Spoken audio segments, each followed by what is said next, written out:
Hello Capricorn, Sun, Moon, Rising, and Venus signs. Kamusta kayo? Sana po ay nasa mabuti kayong kalagayan. Welcome back po sa Star Tarot at kung bago kayo rito, welcome din po kayo. Please subscribe, like, share my videos, and leave me a comment po kung nakaresonate po kayo. Thank you. So, first card ni Capricorn, we have the Moon energy. Si the Moon, ano to parang this is an energy of illusion, this is an energy of yung parang sitwasyon na medyo malabo, no? Sa inyo. Po pwede rito na paalala ito para sa inyo na hindi lahat ng nakikita ninyo ng naked eye ninyo ay yun na yun.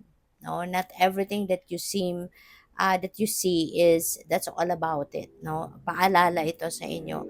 Kaya wag kayong masyadong magtitiwala agad, no? Wag kayong magbibigay ng 100% na trust agad-agad, 'di ba? Sa kung ano lang yung inyong nakikita sa surface. Kasi hindi lahat ng bagay na makikita mo sa surface ay yun na yun, no? Kasi there could be a deceptive energy surrounding you sa ngayon. Maaring merong mga manloloko diyan, mambubudol diyan, maaring merong mga maaring merong mga tao dito na pupuwedeng iba yung sinasabi sa'yo sa gagawin nila. Iba yung sinasabi sa'yo sa ginagawa nila, yung mga gano'n. Kaya make sure na you are, listening at all times sa inyong intuition kasi yung intuition ninyo will always send you a signal if there is something off, no, with the person that you're dealing with or sa sitwasyon. Kung may mga tao na kailangan ninyong iwasan, may mga tao na hindi ninyo dapat na pagkatiwalaan, for sure your intuition will send you a signal, no, na dapat maging aware kayo sa ganon. So we have Three of Cups which is a celebratory energy. So baka meron kayong ano dito, meron kayong isa-celebrate. May mga bagay kayo dito na isa-celebrate, may mga bagay kayo rito na gagawin, 'di ba, na ikakasaya ninyo, na i-ce-celebrate ninyo. May mga bagay dito na pupuwede kasi na may mga okasyon, 'no? Pupuwedeng may mga okasyon, pupuwedeng meron mga okasyon na ise-celebrate, birthdays, milestone kayo, may mga milestone sa buhay, may mga pupuwedeng meron kayo ritong mga pa-birthday, anniversary, mga ganyan ano, na ise-celebrate kayo. Okay? Possible din na ang iba sa inyo rito baka merong mga tagumpay, no, na nakamit sa trabaho, sa negosyo, sa pamilya, no? Depende sa inyong sitwasyon. So this is a time for kasiyahan. This is a time for celebration. This is a time of reunion, yung mga ganyan, no? Kaya have fun and enjoy. We have the Nine of Wands. Ayan. So, feeling ko dito, ang iba sa inyo, alam mo, ang lapit-lapit mo na sa tagumpay, kumbaga, within your reach na yung inyong tagumpay, pero maaaring hindi mo yan nafe-feel, hindi mo yan nakikita kasi napapagod ka na. You know, maaring you have done a lot of things already that, you have done everything that you can, pero hindi mo pa na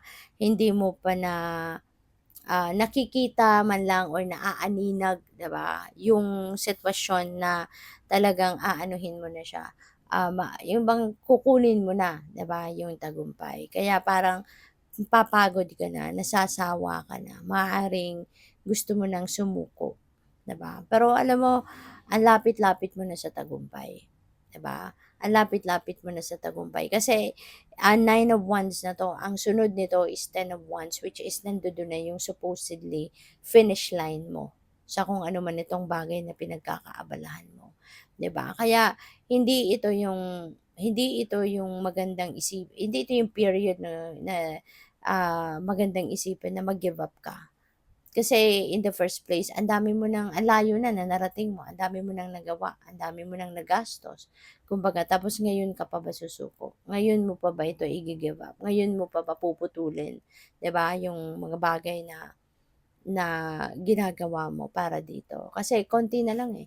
Konting kembot na lang, konting maaring isang tumbling na lang nandudun ka na, 'di ba? So, tiyaga-tiyaga pa, konting tiyaga pa, konting sipag pa, konting persevere pa, at makukuha mo na, mararating mo na din kung ano yung tagumpay, no, na nag-aantay sa iyo rito. Okay?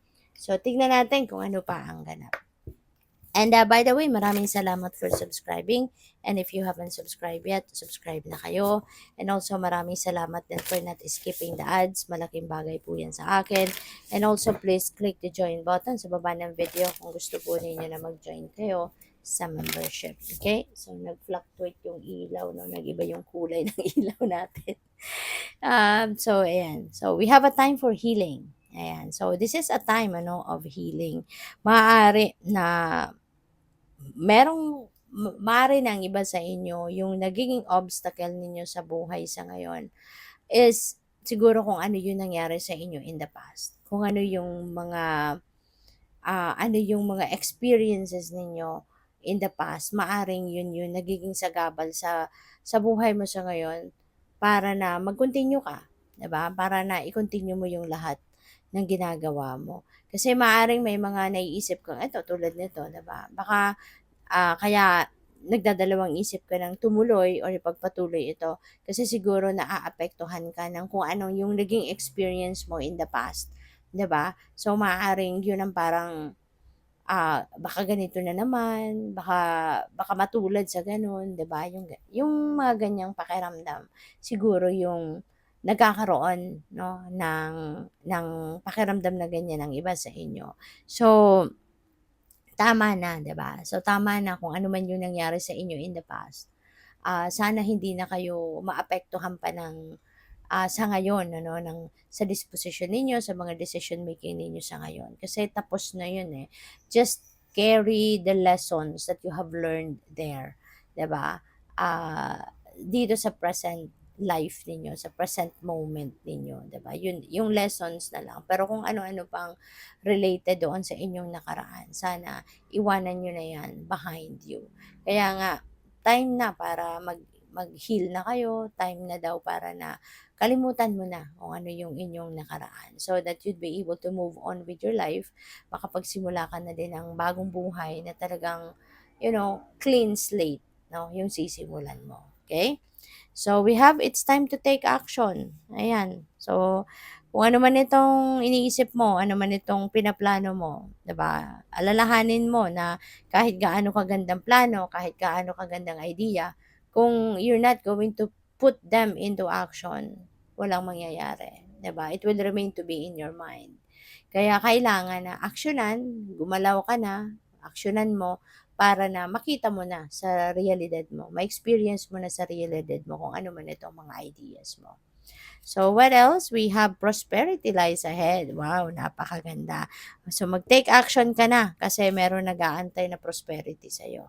'Di ba? Huwag mong hayaan na makalagpas ito sa'yo na kasaganaan. 'Di ba? Ito na yung magandang sitwasyon, no, na nag-aantay sa'yo, na magiging prosperous ka na, magiging abundant ka na, magiging yayamanin ka na, magiging maluwag na, no, yung inyong sitwasyon pangkaperahan. Kaya go for it, Capricorn, okay? So, take action na, huwag ka na magpatumpik-tumpik pa, huwag ka nang magdalawang isip, alright? So, thank you for watching. Love and light. Namaste.